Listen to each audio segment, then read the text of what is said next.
फिर भी एक बात और इस संदर्भ में समझ लेनी चाहिए।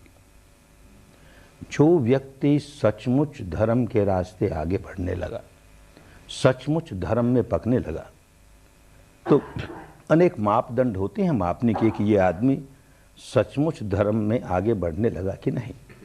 एक मापदंड ये भी होता है कि जो व्यक्ति सचमुच धर्मवान होने लगा, धर्म में आगे बढ़ने लगा, तो उसके दो गुण उजागर होने लगेंगे, और वो दोनों के दोनों गुण दुर्लभ हैं, सामान्य व्यक्ति में नहीं आते। अच्छा धर्मवान व्यक्ति होगा तो ये दो गुण आएंगे। क्या दो गुण हैं?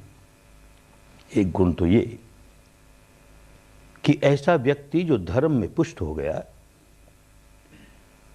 वो बिना बदले में कुछ चाहे हुए लोगों की सेवा करेगा। बदले में कुछ उसे कामना नहीं कि ये मिल जाए, ये मिल जाए। आगे होकर के पहले सेवा करेगा, लोगों का कैसे कल्याण हो जाए, लोगों का कैसे भला हो जाए। रंच मात्र भी उसके मन में ये भाव नहीं होगा कि मुझे क्या मिल रहा है। अरे भले रुपया पैसा न मिले, अरे कम से कम सम्मान तो मिले, ये लोग सिर तो झुकाए मेरे सामने, और मुझे ये तो कहिए बहुत संत है, बहुत महान है। अरे ये भी नहीं कहते, इतनी सेवा करता है लोगों की, अप्रिशिएट ही नहीं करते। हमारी सेवा का कोई अप्रिशिएशन ही नहीं, कोई मूल्यांकन नहीं, कैसे लोग हैं ये। तो समझना चाहिए अभी धर्म नहीं आया इस आदमी में, बहुत कच्चा है।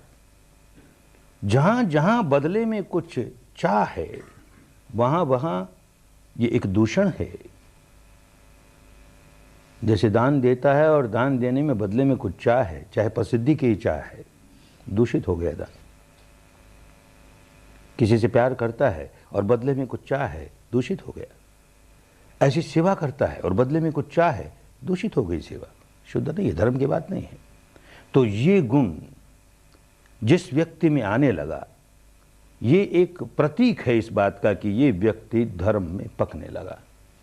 दूसरा एक गुण कि स्वयं तो किसी की सेवा करे, किसी की सहायता करे, तो बदले में कुछ नहीं चाहे, लेकिन अन्य कोई व्यक्ति मेरी सेवा करे तो कृतज्ञता से भर जाए मन। अरे प्राप्त हुआ मुझे इससे, ये प्राप्त हुआ। किसी से मुट्ठी भर अनाज भी मिल जाए खाने के लिए, मन कृतज्ञता से भर जाए, मुझे इससे ये प्राप्त हुआ। जैसे जैसे धर्म में पकता चला जाएगा, ये दूसरा गुण कृतज्ञता का गुण जागेगा ही। पुरानी भाषा में कहते थे कतन्यता, कृतज्ञता। ये मापदंड है जिससे मापा जाता है कि आदमी धर्मवान हो रहा है कि नहीं।